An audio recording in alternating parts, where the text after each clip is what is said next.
Hello and welcome to Oxplore, the home of big questions. Today we're going to be talking to Dr David Birks, who's a specialist in political philosophy at the University of Oxford. And he's going to be helping us to think about how and why the death penalty is used as a form of punishment, and whether or not it's a good one, or whether there might be better alternatives out there. And this discussion is part of our big question, is the death penalty okay? So, David, let's dive right in. Is there a better form of punishment than the death penalty? Well, I think the first question is, why should we punish people anyway? And we don't think it's okay to lock up innocent people in the street.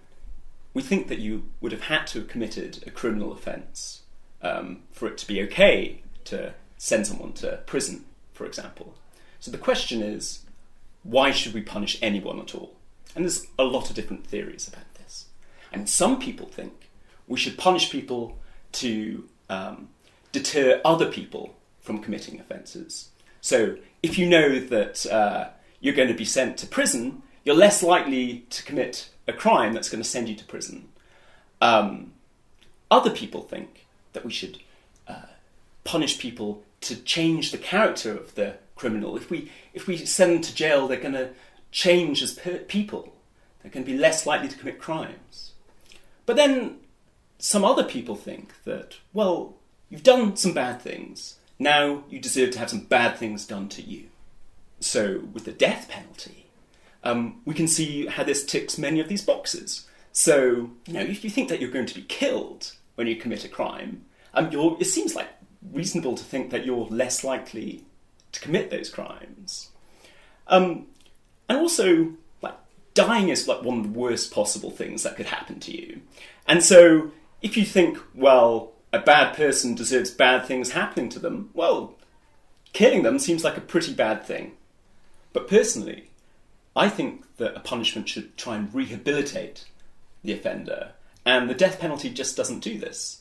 So what I'm working on is to try and figure out if there are better ways to punish criminals. Okay, well, can you give us an example of that?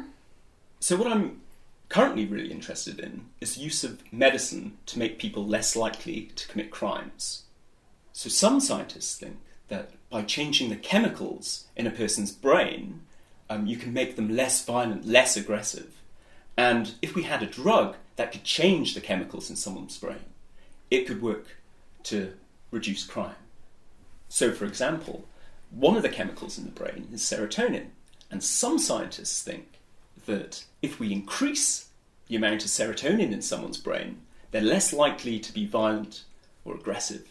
So some scientists are very interested in developing new drugs that could prevent bad people from doing bad things in the future, such as violent crimes. Other people think that we could use deep brain stimulation to make people less likely to commit crimes. So at the moment we use deep brain stimulation to treat Parkinson's. And this is where we insert implants actually into the brain and send electricity into various parts of the brain. And this could potentially change that person's behaviour. So maybe there's potential to use deep brain stimulation to make someone less likely to commit a crime. So obviously this is a long way off in the future. But a lot of scientists are really excited about the possibility of switching something in a criminal's brain to make them no longer commit a crime. So, in what ways would that be a better punishment than the death penalty? Well, first of all, it's going to be a lot cheaper. These drugs potentially will only cost a few dollars per dose, whereas we know that the death penalty is really expensive. We know incarceration is really expensive. So that would be one reason to prefer it.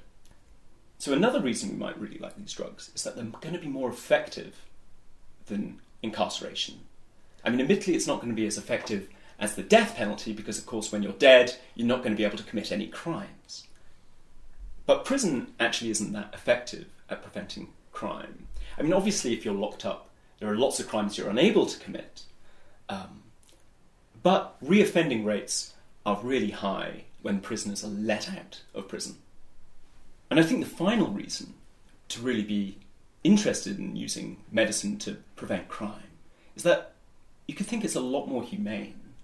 After all, if you're locked up in prison, you're going to damage your relationships. It's going to damage your career prospects. It's also going to harm your dependents. Say if you have kids, you're not going to be able to support them.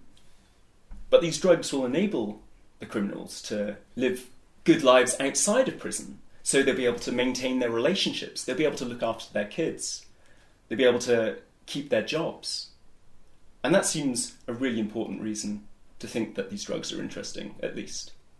But some people think that it's just too good for criminals. Punishment is meant to make the person suffer. And this doesn't make the person suffer that much. It's too good for them. And that's why the death penalty is attractive. That's why prison's attractive. Because at least if you lock someone up, they're going to be miserable. They're going to lose their children. They're going to not be able to do the things they love. But these drugs are going to enable the criminal to live a normal, happy life. But wouldn't it be wrong to force someone to take those kind of drugs that are going to change their personality? And I think that's a fair point. But you've got to think, is that worse than being killed? Is it worse to be forced to take these drugs than to have your life ended? Or is it even worse to have your personality changed a bit, but you can still maintain your friendships, your career, and look after your children? It seems that even if you think it's bad to have your personality changed, it's not the worst thing that could happen to you. Dying is probably one of the worst things that can happen to you. Or maybe we could give the criminal a choice between taking these drugs or facing the death penalty. Would that be okay? Now, some people think that you can't possibly consent to that sort of drug. When you're faced with death or doing something, you're pretty much always going to choose to do that thing. So a lot of people don't think it's a real choice. It's not a meaningful choice, because when you're faced between the decision of choosing death or anything else, you're pretty much always going to choose anything else rather than dying. And so you're just practically forcing the drugs on them. You're just pretending to give them a choice. It's a false choice. Well, you can imagine if you're in hospital and you're going to die unless you receive this painful operation, and the doctor says, would you like to have this operation? You think that you can agree to the operation. You think that's a free choice, even though you're faced with death or receiving something. So what's the difference here? Okay, but what kind of implications might that have for wider society? But one question then is that why are we only administering these drugs to criminals? Why don't we give these drugs to people before they've committed a crime? I mean, what would be wrong with that? So you could imagine that. You could imagine a crime-free society. We all are on these drugs and no one's committing any crimes. We're all law-abiding. I mean, what would be the problem with that? How would you feel if a person came along and offered you a drug that would make you a better person? Would you take that drug? Even if you knew it would fundamentally change who you were as a person. And what if they didn't offer it to you, but they forced you to take it? They thought that this is what's good for you. I'm going to do what's best for you by making you take this drug. How would you feel about that? Well, of course, the problem then would be that you're faced with a country full of drugged people having their freedom taken away, the freedom to choose whether they'd want these drugs. And would that be worthwhile? Would that be a price worth paying?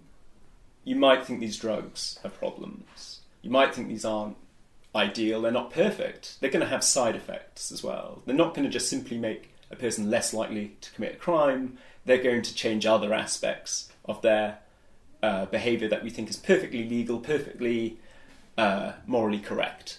We're going to change those parts of them too. But still, you might think that's a price worth paying, when the alternative could be, say, the death penalty when we're killing them. These drugs, they're not perfect, but surely they're better than death. Well, that is a very interesting argument. You've certainly given us some great stuff to be thinking about.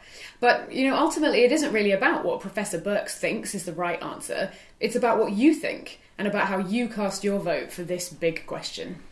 But thanks so much for being with us today, David. It's been really great to hear your perspective. It's a pleasure.